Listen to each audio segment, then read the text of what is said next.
What's up, guys?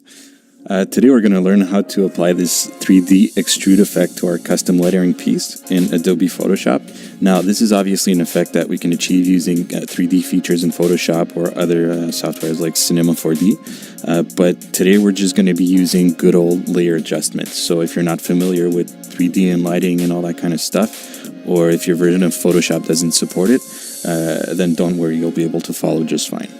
All right, let's get started. Alright, so we're going to start by creating a new Photoshop document by pressing New. Or you can either do Command N if you're on Mac or Control N if you're on PC. And we're going to set the values to 3000 by 3000 pixels. And leave the resolution at 72 pixels per inch. And we're going to change the color mode from CMYK to RGB. Now we want to create our background, so what we're going to do is we're going to select the rectangle tool over here and hold shift and drag down to have a nice square shape that's going to act as our background. And then we're going to change the color. So to do that, we want to double click right here in the image of the layer. So double click and change the color to a soft gray. Press enter. And now we want to add a gradient overlay to this shape, just so it kind of gives the impression that we have a light source coming from the upper right corner over here. So what we're going to do is we're going to select the layer styles down here and go to gradient overlay. Now we'll just leave it at fading from black to white, and we're going to change the blend mode from normal down to soft light. And there's a way to remove this, so I'm going to show you how to do this. So first of all, just right-click the shape layer that we have over here. So right-click and convert to Smart Object.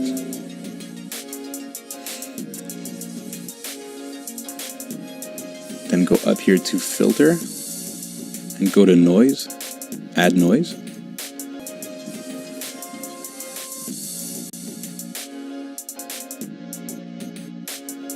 Alright, so now that we have our background, we want to add or import our custom text. Now there's two ways you can do this. You can either type in your own text by selecting the text tool in Photoshop and just type in your text as such, and then convert this guy into Smart Object over here. So you just right click on the layer and select Convert to Smart Object. But for this tutorial, I'm just going to go ahead and select my logo in Illustrator and paste it into Photoshop. So I'm going to open up my logo and select it, and then press Command C to copy it, or Control C if you're on PC. And I'm going to close this guy, and then paste it into my Photoshop file by pressing Command V. And make sure you keep Smart Object checked. That way we can kind of scale it up and down without losing resolution. So hit OK. And I'm going to scale it up a little bit.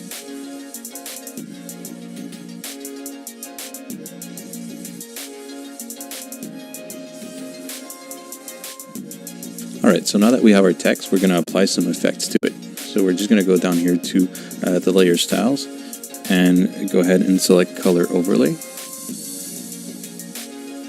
Now here you want to set the blend mode to normal and change the color to a light gray. So I'll go ahead. There you go. That's fine. And leave the opacity at 100%. Next we're going to move on to drop shadow over here. And change the blend mode from multiply to overlay. And set the color to white. And for the size we'll put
once that's done, you can go ahead and select the shadow layer group over here. And just drag the whole group to your main piece right there. So once you've imported your shadow, just go ahead and select the layer group and drag it underneath your main text piece. Now we're starting to have quite a bit of layers, so I'm just gonna clean everything up. Just gonna call this guy text.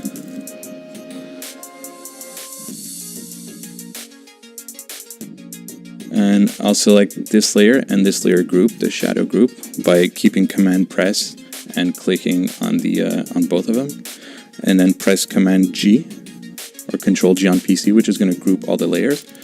And I'm going to call this guy text as well. I'm just going to open it. Now you can go ahead and select the shadow layer group and kind of zoom in and try to match the position of your shadow to your main text layer here. So I'm just going to go as precise as possible with the mouse. And then I'll just nudge it up with the arrow keys on your keyboard.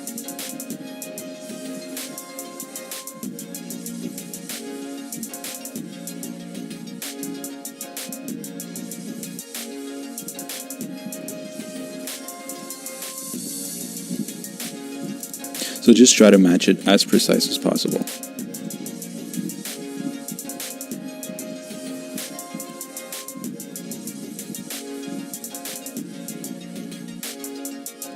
Alright, this looks pretty good.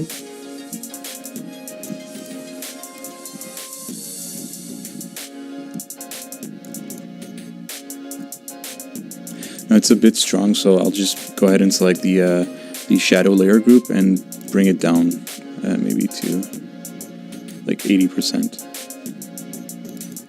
or even 75%.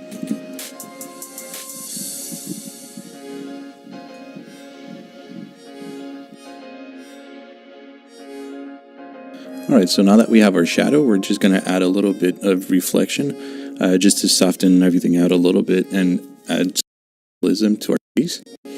So the way we're going to do this is we'll select this text layer over here and duplicating it by keeping Alt pressed